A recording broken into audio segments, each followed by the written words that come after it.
Karen. Yes. I think I might have found the ultimate guide to the psychic world. Ooh. And get this. Yes. She's trained at the legendary Arthur Findlay College, taught at the College of Psychic Studies, and even helped police with psychic detection. Nice.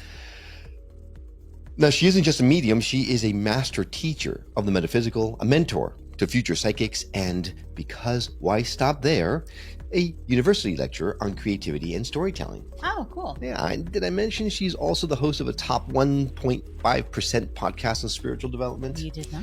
So, yeah, I think it's safe to say we might be in good hands All right. on this one. Ready to unravel the mysteries of psychic, science, intuition, and even past life regression? Well, then stick around because this episode is about to take us deep into the unseen.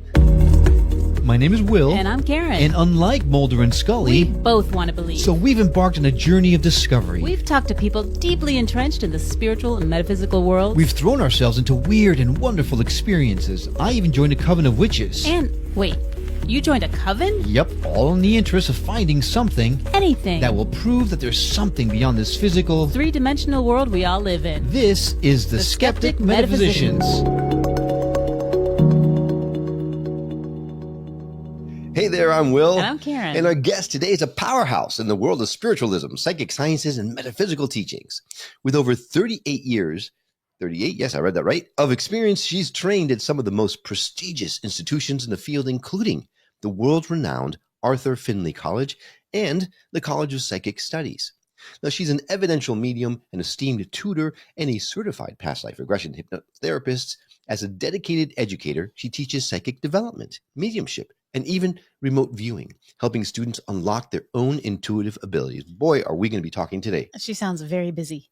Yes. A lot of work to do. Now, beyond her work in spiritualism, she's also an associate lecturer at the University of the Arts in London and host of the Psychic Matters podcast, a top-ranked show that explores the depths of psychic and spiritual development. Please welcome to the show, Ann Theato. Ann, how are you doing today? Oh, thank you so much. That was a lovely introduction. Gosh, yes, I am busy and I do an awful lot of things, don't I? You sure do.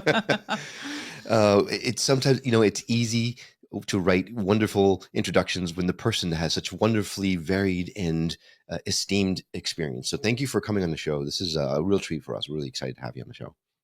I'm excited to be here. Thank you for inviting me. Well, it's our pleasure. Okay, a lot to talk about, so I'm just going to dive right in.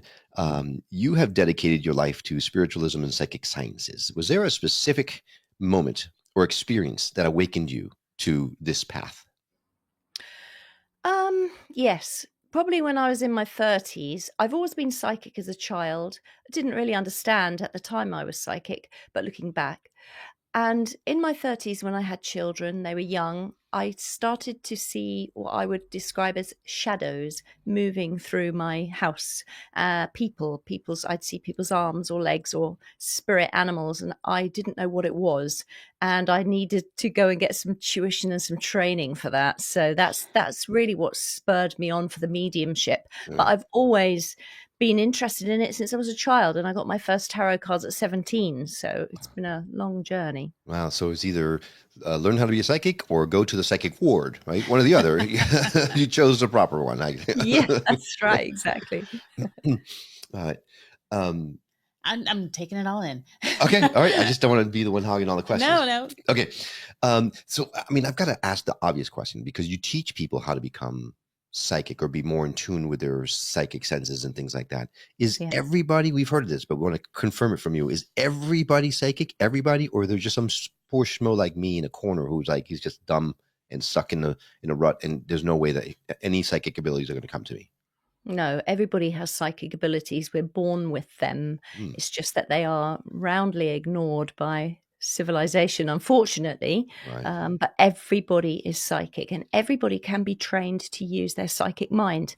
And it's surprising, really. I get a lot of newcomers into I run a development circle every Friday for people who want to learn, and people just surprise themselves with what they're able to achieve once they set their mind to it, things that they didn't know that they'd be able to do. So well, I know it's a different thing, but I set my mind to moving the beer across a table just by me thinking about it, and it's never worked. So I don't know. I must not have anything. Think harder. So is it like a muscle? Say like you kind of tap into this when you're young, which a lot of people I think do, and then life happens and you get busy and you kind of forget about this way of looking at things in this life. Can you just kind of go back into it, or do you have to start like retraining your thought process in your mind? Yeah, that's an interesting question, Karen. I think what we do is we refine our ability to sense the world around us. And the greater focus we put on that, the greater our refinement. So if you think about an artist who likes to paint, they will be very mindful as they walk through the world of how the light touches something, or the shape of somebody's face, or the way the breeze might blow the trees, and they'll be able to use that. They're refining their sense of connection to the world so that they can paint those things better and better. A surgeon might have a more refined sense of touch as he goes through, or he or she goes through their various operations. We become better and better the more and more that we focus on it. Well, and if people are interested in doing these kinds of things, and a lot of people, more and more people are waking up to this interest, right? How can, like, what are the first steps that someone can take to try to move in that direction? Take a class would be a step, but you have to be careful who you go and study with. So I would always be led by my intuition, my gut feeling. How does it feel? Does it feel right? Look on the internet, look for, good teachers, good classes, word of mouth recommendation, or just things that you personally are drawn to. So definitely take a class. But if you want to be more psychic, without taking a class, then I suggest that you really, really, really pay attention to the sense of ambience around you, which is our sixth sense, because our psychic is our seventh sense. Oh. The sense of ambience is the feeling of the energy around you. So I'm sure both of you guys have perhaps walked into a room after an argument. You can taste it in the air. You can feel that something's not quite right. There's some people's homes you can go into and they feel really comfortable because of the ambience. You pick up on it. Nobody tells you this is a comfortable house. You sense it, you feel it. And some people's houses are uncomfortable, some are comfortable. They have different feelings. Different places have different feelings. And so we pay attention to the ambience all around us, like tasting, like a steak will taste the air with its tongue. We're sort of feeling into the atmosphere, the ambience around us as psychics. So that's what you need to do. Become very, very aware and trust what you're picking up as well. I think that's the hard part. I know that sometimes I've had these experiences where I'm like, am I making this up? How do you let go of that disbelief in yourself and start to really trust that you are feeling something that's there? Yeah, it's a great question, Karen. I think it's just practice, really, and knowing that there is such a thing as your psychic mind and your psychic ability, and trusting in that it will never let you down, ever, ever, ever. And it's just practice.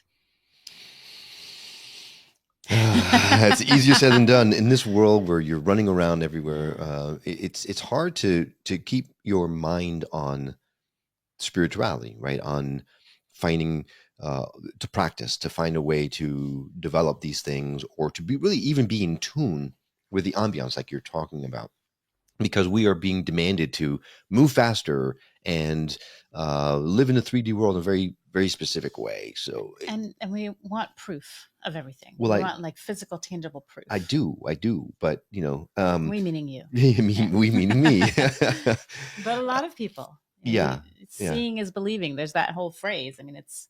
No. Go ahead. But sorry. I was just going to add on to that we have, of course, we've got our conscious mind, which we really need to do what you're saying, run around and do the school run, go to work every day, make our lists of shopping and do the laundry. We really need our conscious mind.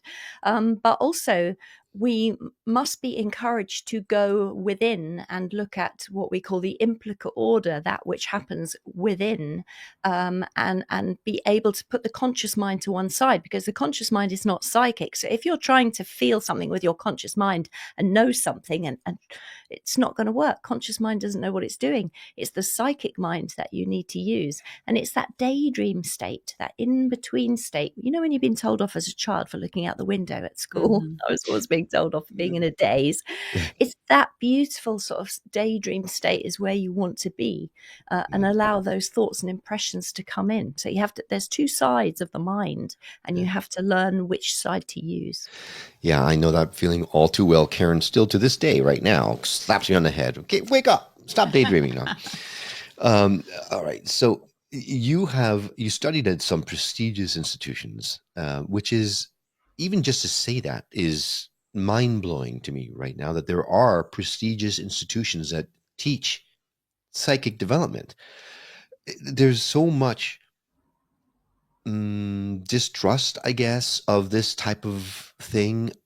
For there to emerge an institution like the Arthur Findlay College, for example, it kind of, it's anti-intuitive to have something like this. So how do you Actually, it's not anti-intuitive. but in the It's 3D anti-non-intuitive. right, but in the 3D world. So Yeah. how did studying in institutions like this help shape who you are right now?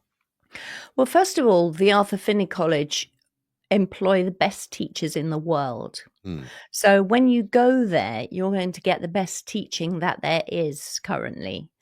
And so, of course, that's going to shape and form how you learn and your knowledge about the topic. And they encourage you to try out all kinds of different exercises. And it's a very busy day when you go to the Arthur Findlay College. Usually I will go for a week at a time, and you'll be working from 9 in the morning till 9 at night with breakfast, lunch and dinner, of course, in between those times. But it's a very, very long day. It's very, very intensive learning. It's a most beautiful, beautiful place. If anybody gets a chance to go, it's absolutely fantastic.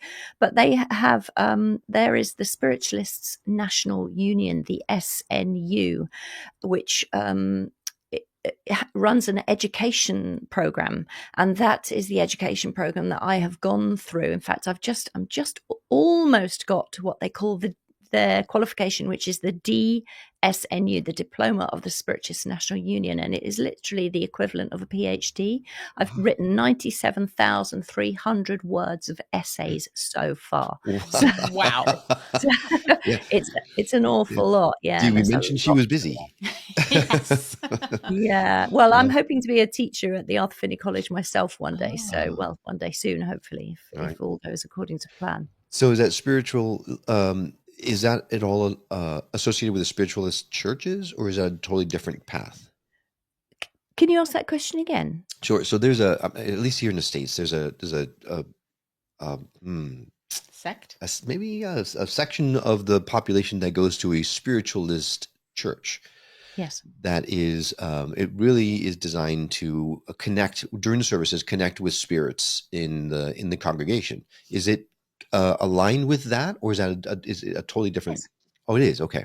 Yes, that's absolutely right. The Spiritualist National Union, that's a religious organization and a charity.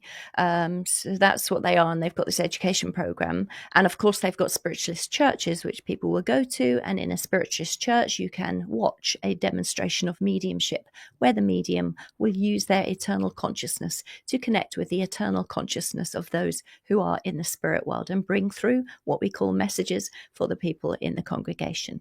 I love that term, the eternal consciousness. Wow. Yeah. So then what would you say are because when people think about mediumship and these kinds of things, there's a lot of immediate images or thoughts that come to mind. What would you feel would be the most misunderstood part of mediumship? I'm not sure what you are asking. Can you ask that again? Like any misconceptions? Are there any misconceptions that you'd like to dispel?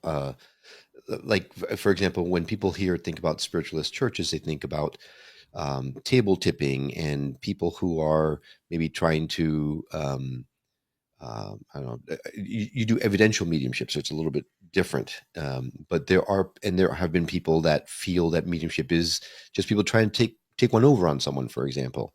Yeah. Right? How can someone be confident that when they go to a spiritualist church or they go speak with you or something like that, that they are truly in with someone who can help them? I think it's really important that you've brought this up, because there is so much skepticism, especially in our field. And I personally have had to be very skeptical about this work myself. And it's only through me wanting to throw in the towel and say, this is all a load of nonsense, I'm not doing it anymore. But it's only through my own learning that I've come to realize this is a real thing that happens. And it's absolutely incredible. So how can someone be sure? Well, you have to go to someone who's had a lot of training and who knows what they're talking about. And you can only do that, as I say, by researching their credentials, really. For somebody who and also as a member of the Spiritualist National Union, we have a great code of ethics by which we work. So we wouldn't predict, say, for instance, from the platform. We wouldn't demonstrate where alcohol is being served.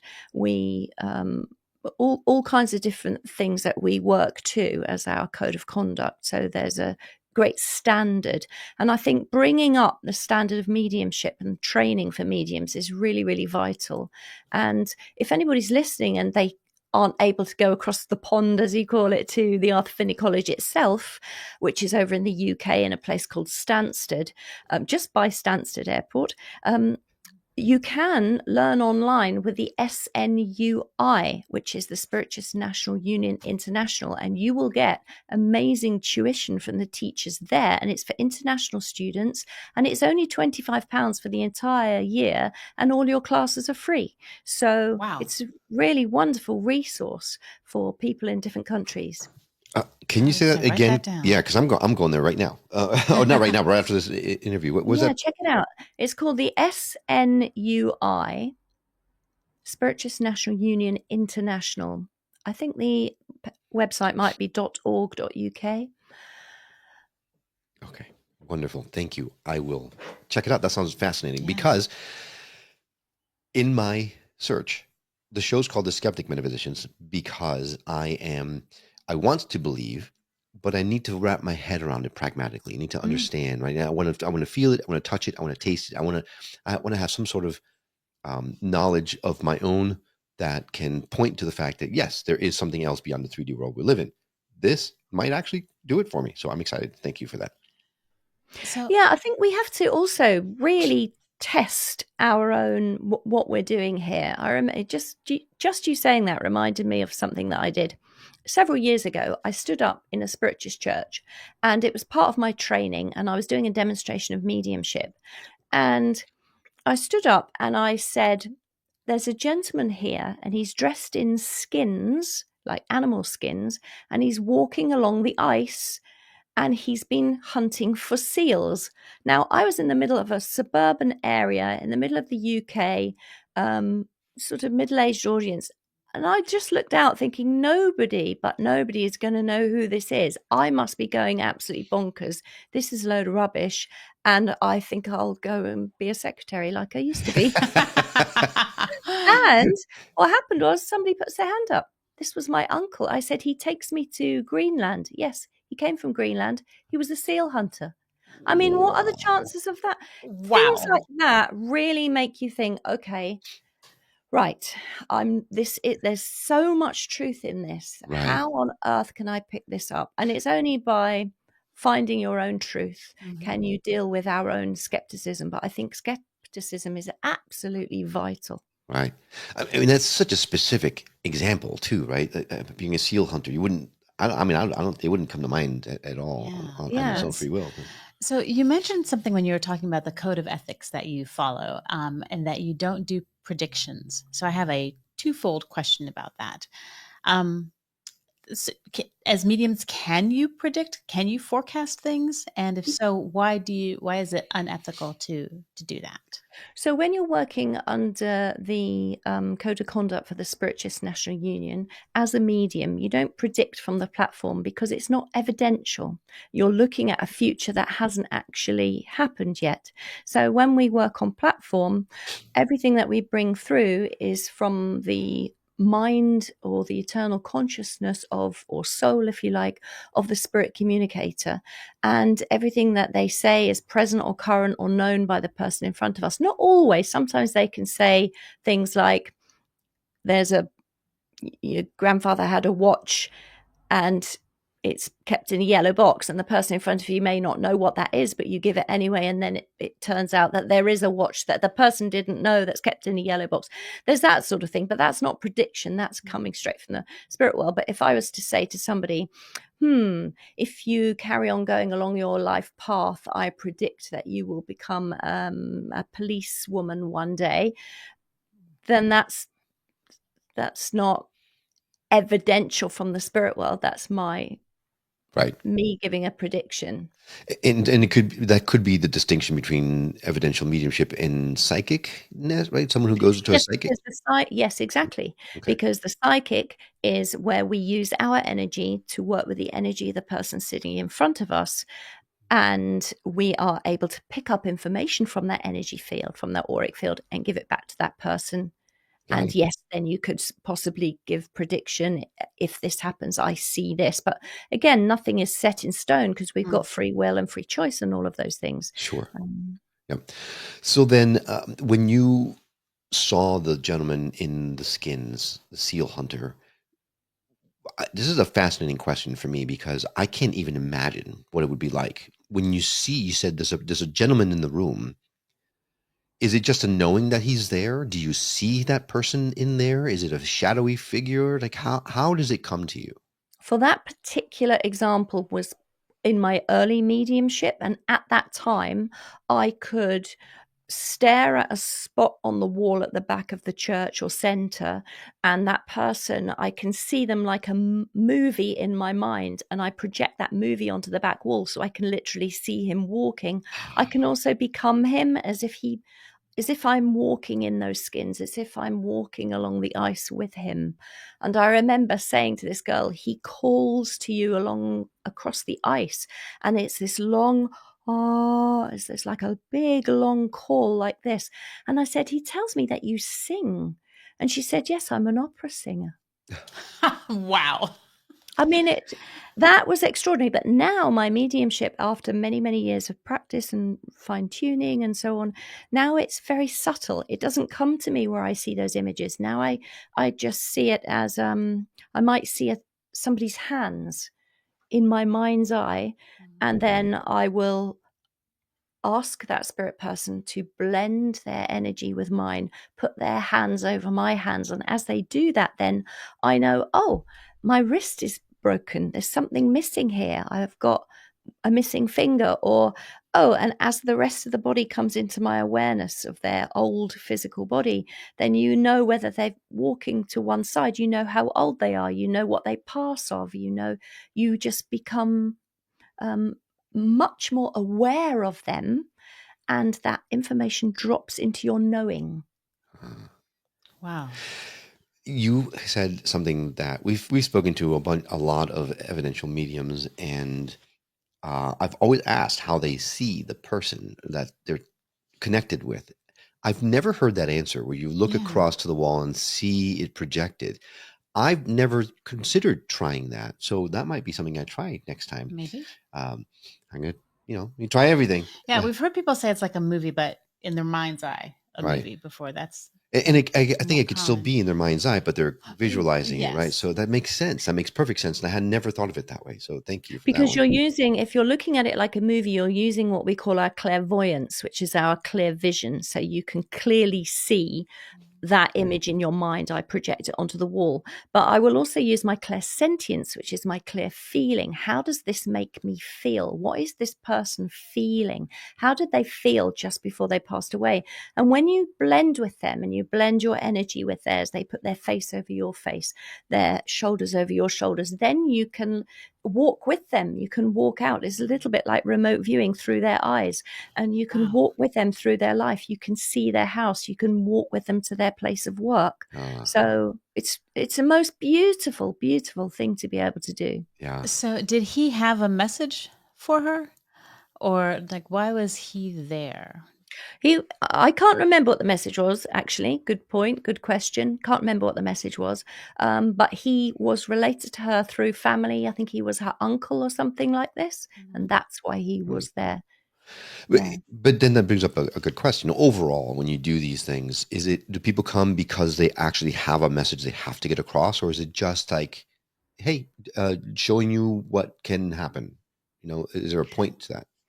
Yeah, what is the point? It's a good point. Good point. What is the point of mediumship? Well, the point of mediumship is to provide information that can be evidential to the recipient. We can't provide evidence. We can only provide information Right. to a person in front of us, and it's up to them to decide if that is evidential for them.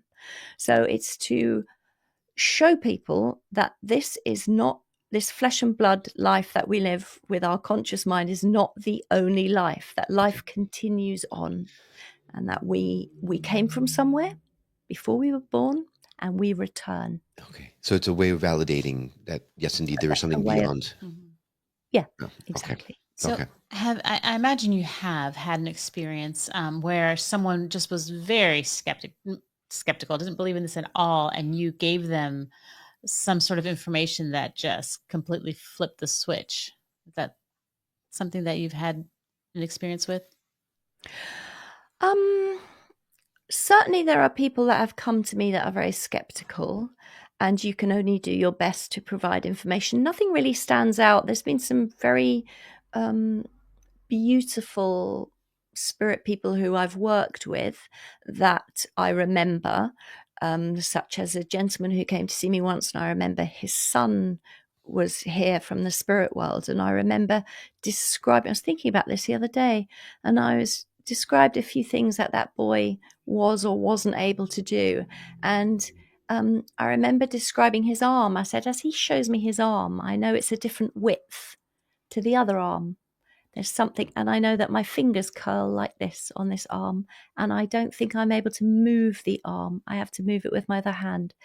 And he said, yes, that's exactly what he was like. So it is really beautiful. But of course, a lot of the information is not of us. So it's not retained in the conscious mind. It moves through us and out. So from spirit, through my spirit to your spirit. And so it's so we are a channel of information that comes out. So we don't retain it. It's not always easy to remember what you've just said. Sure. No, it makes sense because the information is not really meant for you. It's meant for the person that you're speaking to. That's that makes sense. Yeah. Yeah. That's right. So a lot of folks that are listening to the show or watching the show are here because they are on an active path trying to awaken spiritually or raise their consciousness. Do you feel, I think I know what the answer is, but do you feel that evidential mediumship, psychicness, that kind of thing, are these solid tools to help them increase their spiritual awakening, or might they be a distraction? When you say spiritual awakening, what do you mean by that? I'm not 100% sure. Everyone has everyone has their own definition of what spiritual awakening is. But the way that I see it is going from the three-dimensional world, being completely entrenched in the day-to-day, making money, taking care of the family, whatever, and instead develop a spiritual relationship with who we actually are, our higher selves or the universe, that kind of thing. I would imagine that tapping into some of these senses would open up those channels more widely than not. But there are folks, some old gurus believe that utilizing these gifts tend to be a distraction from that spiritual awakening, that pure spiritual awakening. Which side of the aisle would you sit on that? Oh, I don't know. I don't know about those people who find it a distraction. I can only sit on the side of, I think it's absolutely amazing and beautiful. And sitting in the divine presence of all things is one of the most beautiful things that we can do, just to find that peacefulness within. And of course, we must always remember that this is not some flight of fancy that we've made up with our crystal ball. This is quantum physics. This is quantum science. And so if you want to explore it, which I'm doing intensely, you want to be looking at what quantum science is proving, what quantum physics are showing. There's some incredible experiments taking place across the world with synthetic telepathy, say, for instance, whereby scientists are able to put an implant into somebody's mind or brain that will make robotic limbs lift. You must have seen this on YouTube. Yes. So by your thoughts, you can make certain things happen. And of course, not just the limb that's attached to your body, somebody else's limb across the other side of the world. So this synthetic telepathy, they're trying to use it for military purposes, so that if soldiers are caught on the battlefield and they can't use a radio, or they can't speak, or they're, for whatever reason, they can think and get the helicopter to come and rescue them and give their location. So all of these things, this world could be the most fascinating place if we studied this properly. So places like the Arthur Findlay College, the Spiritualist National Union education program, this is where we're only at the very beginning. So I would encourage people to look at the science, especially the skeptical people. Look at the science. Let's explore that, because that's what it's all about. I actually, not long ago, I brought up that same question to you, Karen, where I was like, I mean, how do I get my fingers to move by just thinking about it, right? And we talk because you're not thinking about it. You're not consciously thinking, move the fingers, grab the paper. You just do it, right? Yeah. So it's a great, and I've always wondered, like, I mean, you have sinew, you have muscles, but what electrical, like, is it an electrical charge that makes it move? I mean, we have electrical impulses in our brain. Yes, but how does it work? That's the magic. See, the question. It's and that's what scientists are looking into. They're looking into non-locality, say, for instance, which is where particles can affect each other no matter how far apart they are, without any direct connection or signal between them. So it's scary, though, to think about someone being able to move robotic limbs in a different, on the other side of the world, because then it's like, it's like a puppet master almost. People use it now, like you guys Wi-Fi, right? Drones are being yes, but can you imagine if you had totally different, a couple prosthetic legs, and all of a sudden you're up and walking and unintentionally? That's kind of creepy. That is kind of creepy, but kind of cool at the same time. Yes, I mean, there's amazing. That's the thing. There's always two sides. There's the what incredible things can you do with these, and then how can they be misused? Right. Yeah. Now, do spirits ever communicate, not just to share, hey, there is an afterlife, but rather they have messages for the world that they feel it's really important for me to come through and say, hey, knucklehead, stop this, or this is going to happen? Or is it exclusively just there's more to life than just this? Well, I don't know the answer to that question. in your experience? In my experience, of course, I work in evidential mediumship, so most of the work that I do is giving messages to people from a platform or one-to-one. But I also am a trance medium and work in trance with giving voice to channeled consciousness. It's not something I actually speak about. This is the first time I've spoken about it in public, but there are messages that come through from the consciousness that I channel, and it is for the greater mankind, I suppose, but it's not something that I would want to go out and put into the world, because if someone can't even understand at this moment the psychic mind in its most basic form, how are they going to even take me seriously when I give them a message from my channeled consciousness? The hive mind. So it's something that is between me and the spirit world. It's work that I'm doing behind the scenes. Maybe one day, if I feel like I'd like to share it, then I will. But yes, there's lots of things like that. I mean, there's the teachings of Abraham. You must have watched Esther Hicks. Absolutely fascinating. So we've spoken to people that have different experiences with this question I'm about to ask you. Do you see or feel spirit everywhere all the time, or is it something that you have to tap into? No, I don't feel spirit all the time. I do tap into it. Sometimes I can be going about my business and occasionally become aware of spirit in the room with me, or a certain person has come to visit for some reason. I don't always know who it is, but I don't I switch off. I don't go around the world. Otherwise, I wouldn't be able to move in my life. A sensing spirit everywhere. So no, I don't sense unless I'm working. I'll turn it on when I'm working. Sure. Yeah. I mean, I can imagine if it's, it'd be like Superman and hearing all the voices at the same time. So. You'd be tired as well because it's energy. So we're working with energy. So it would get exhausting. It would drain you, right? That makes sense. Yeah. Now you teach spiritual development classes and things like that, right? Is there one exercise or practice that someone listening or watching right now could do to quickly strengthen their own intuition? Let me see. It would be, for me, sitting in the silence. Let me just see. If it was me and I wanted to strengthen my intuition, I would set the intention first, always. My intention is to strengthen my intuition. So by that, what do you mean? You want to be able to trust what you're picking up? Is that your intention? Sure. I think everyone would have a different intention, but for me, sure. That if I was to sit down and if there was an exercise that I could do to help me strengthen my psychic intuition abilities, what would you recommend? Yeah, I would recommend sitting in the silence of and the divine presence of all things. So moving into a space whereby the conscious mind becomes still. Our thoughts of every day, shopping lists and things will still come in, but we don't pay attention to them. So just focus on the breath, focus on the breathing, focus on the sensation of the energy of you, and just feel into the energy of everything else. It's like the divine presence is all I can say. You can call it God, you can call it divinity, you can call it the natural energy around us, whatever you like, because it's that you're going to use when you're working with your intuition. So you need to know what it feels like first so that you can move into using it.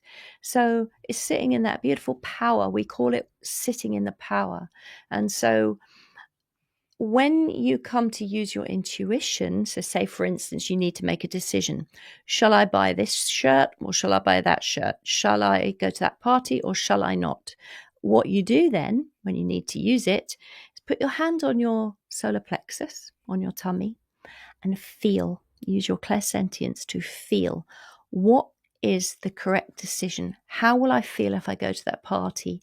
How will I feel if I stay at home? You'll tell yourself what the answer is. You'll know what the answer is because that's your intuition speaking loud and clear. You don't go to that party because you're not going to have a good time, or you definitely go because it's going to be great. You can feel it before you go anywhere. I mean, it's refining that sense, which is what I said at the beginning, learning how to refine that sense. And you think of the ninjas in Japan and Eastern culture, they refined this sense of intuition so strongly that they would know whether someone was coming to kill them way before they even arrived on the scene. They can feel it. They can sense it from the ambience, from the energy. And that's what you're trying to refine. I think I might be more intuitive than I think. I think you're very intuitive. Because I always know when you're angry at me before you even came into the house. Before I even know I'm angry? Right. So when I walk in and say, what have you done? I know way before that. I'm in trouble. I don't know what I did, but I'm in trouble. Well, you do a lot of things, not just evidential mediumship. We talked about remote viewing. You talked about past life regression. Is evidential mediumship really what draws you? And if so, what made you venture into remote viewing and past life regression? Yeah, it's just an extension of using the conscious mind. So at the moment, I'm running a course. I'm teaching it after this interview, actually. It's called The Traveler. And yeah, I know, it's really cool.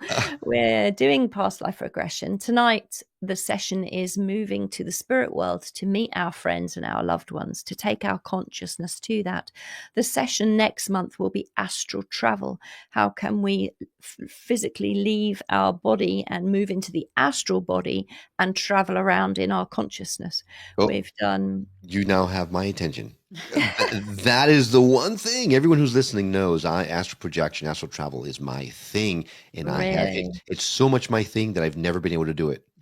Oh, you're kidding. No, because I want to do it so badly. I want to do it too badly. That's the problem. I'm just too into it. So I need to just chill out. And I'm trying to chill out, but it's still like, You like what you like. It's hard to do, but Oh, it is amazing. I did one last week, and it was you can walk through walls and move through windows. It's just of amazing. course you can. Yeah.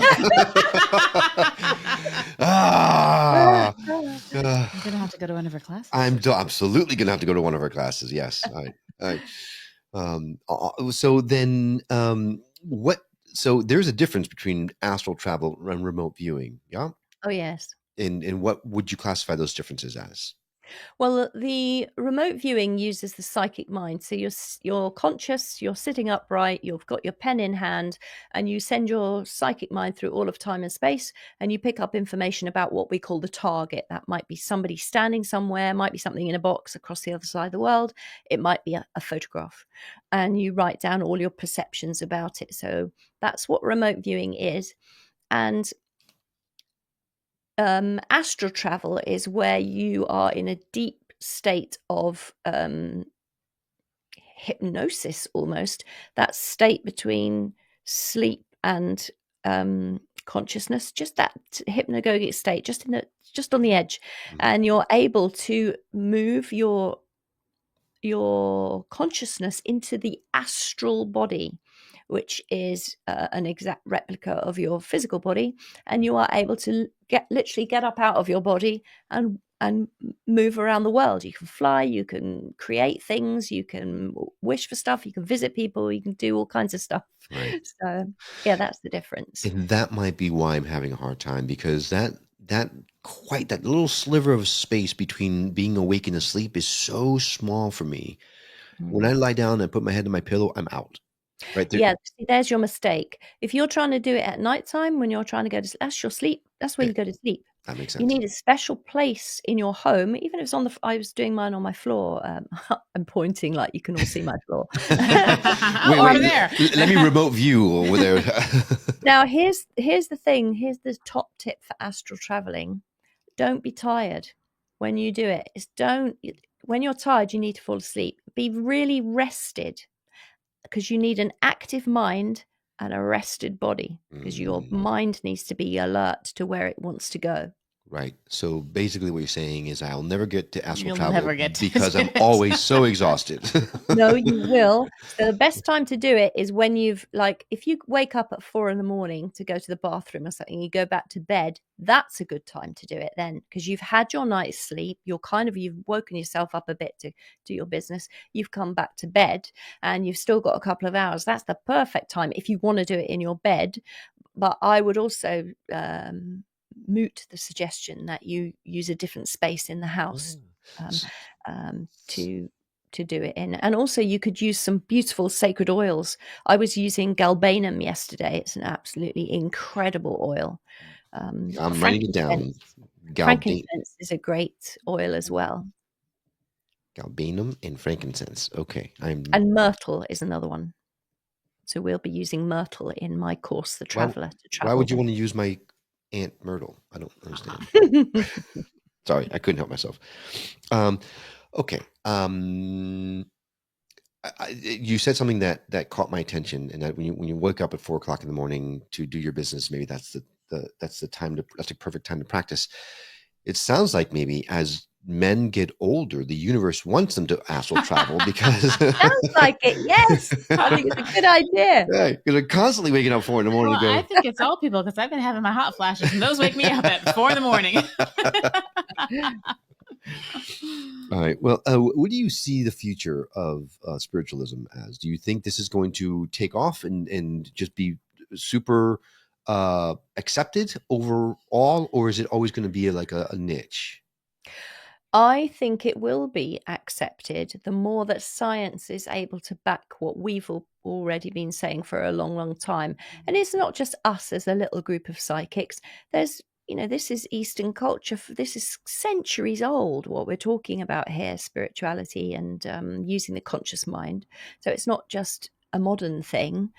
But I think now that we live in a more open world where we're able to talk outside of religion, and speak honestly, and science is able to prove certain things, then once science backs it, I think we may be able to make some strides. Not forgetting, of course, that science tells us that a bumblebee can't fly, but patently it can. So, can't trust science really, but always. I've always been weary of those scientists. I don't know. Yeah, but I do see this whole thing, if you think we have got the ability to connect to the hive mind of the most incredibly intelligent people that once lived here. We can contact them, we can speak to them, we can channel their information. We could be using that to make an incredible world. You couple that with AI, artificial intelligence, reality, what do you call it when you wear a headset? Virtual reality. Yeah, that sort of stuff. And I was thinking, gosh, wouldn't it be amazing if I could take somebody to the spirit world through maybe a past life regression experience where they can also use a virtual headset and see perhaps their loved one animated through AI, but with me speaking and them meeting. I mean, there's all kinds of stuff that could go on to make a most beautiful, beautiful world. Yeah, but then you'd have to have an implant in your head to connect to the virtual. I don't know. Possibly, yeah. To then become transhumanism, But telepathy is telepathy. You don't need any implants for telepathy. Well, so that's that's the thing. That's what we would like to prove. We want science to prove next. That I can handle. The implant, I don't know about. I would think it would be hard if you have these abilities to connect to really ever want to disconnect, to go do the laundry or to do the school drop off. But that's the rub, right? That's what we're here for, is to bridge both, right? But it just sounds like a place I'd rather be sometimes. Yeah, we need you here, Karen, so don't even think about it. But okay, if someone listening or watching right now feels like they're experiencing some sort of psychic awakening or something like that, but they're scared or unsure of how to move this thing forward, what words of guidance could you offer them? Well, what I would say is, and when I first began speaking about my own experiences when I was 30 and I had children, I was seeing all these shadows. I was perturbed, put it that way. But the spirit world are the most loving, beautiful force of nature. We'll call it nature. And they just come to make their presence known to us, to be present, to let us know that they are around. So there is absolutely nothing to be frightened of. It is a bit disturbing when you see a shadow, when you see something, when you hear something, when you don't know how you know something. But please be reassured, it's perfectly normal. It's quite normal. It's okay. It's all right. It's nothing to be frightened of. I love that. I love that. It's a perfect way to sum this all up. And that's one thing that we try to do with this podcast, is to really reach all of those people out there who are having these experiences and think that they're the only one. We want them to know that this is normal. So thank you for saying that. Yeah, and thank you for what you're doing to help so many people with getting come to terms with these kinds of things. Yeah, you're welcome. Well, if and I know you have a really super popular podcast that we'd be remiss if we didn't touch on real quick before we end the conversation. Tell us about that show. What do you cover on it? Thank you. That's really kind of you to mention that. It's called Psychic Matters, and I teach people how to use the psychic mind for free. So you don't have to come to a class. You can listen to the podcast. But I also interview, I do my own solo shows, but I also interview experts across the world to bring you their wisdom and their advice and their guidance. And it's all about pushing forward the boundaries of human consciousness to redefine the significance of living. So you will find there's an awful lot of interesting episodes on there. Not all about psychic and mediumship. I interview a soul midwife who sits with people who are dying to help them transition to the next world. There's all kinds of different people that I interview on there, people who do meditation and Reiki that you mentioned earlier. So yeah, all kinds of different things. Well, I happen to love your show, so I would encourage anyone who is curious about any of these kinds of things to check out the show, because it's actually it's got a lot of information. It's really well done. So thank you for what you do. Is there anything that you want to make sure that anyone that's listening right now or watching gets? Let me rephrase that question. Is there anything that you feel that anyone listening or watching right now really needs to know about evidential mediumship or remote viewing or past life regressions, or anything that that you feel important to get across to the audience? What would that be? I'm moved to say don't feel alone with it, because it can be a very lonely existence. My mother was 90 years old before she asked me what I did for a living. So 90. Wow. Wow. yeah. My friends I have known since I was 10 or 11, they're very lovely friends and I love them dearly, but they don't understand this world. Sure. I have made friends in mediumship circles and psychic circles, of course, great friends. So it can be very, very lonely, and especially when you have nowhere to turn to or classes that you can't afford, or which is why I've got my podcast. And it's not just my podcast, there's other podcasts out there where you can learn, and knowledge is power. Always. So the more that you know, the more you understand, the more you will understand yourself. So please know as we've already said so beautifully, you are perfectly normal. And it's actually the world that is abnormal, who don't accept our gifts. You know, scientists feel that just because we've got a sense, it has to have a locality, eyes, sight, ears for hearing. But when you've got a psychic sense and an ambient sense, that doesn't have a locality. So they say it doesn't exist, but it does.